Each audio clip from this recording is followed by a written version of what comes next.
अध्याय 2 के अभी तक हमने 38 श्लोक देखे जिसमें कृष्ण जी ने सांख्य योग के माध्यम से अर्जुन के सवालों का जवाब दिया।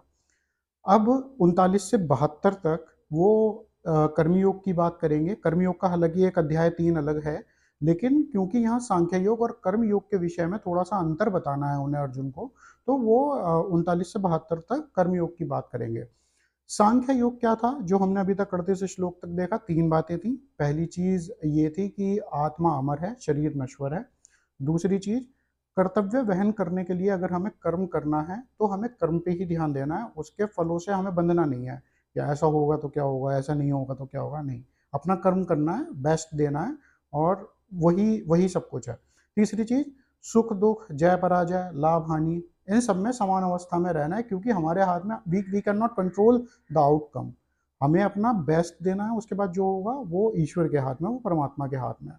तो यहाँ तक सांख्य योग था। लेकिन अब क्या हो रहा है, इनसे हमें ऐसा लग रहा है कि ठीक है, कर्म करते रहो, फल तो भैया उनके हाथ में, भगवान के हाथ में, तो ध्यान भी क्या देना है, तो कर्म पे ध्यान भी क्या देना है।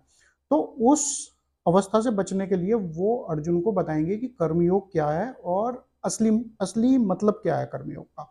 तो वो देखते हैं आगे श्लोक 39 से आगे की कर्मयोग क्या है।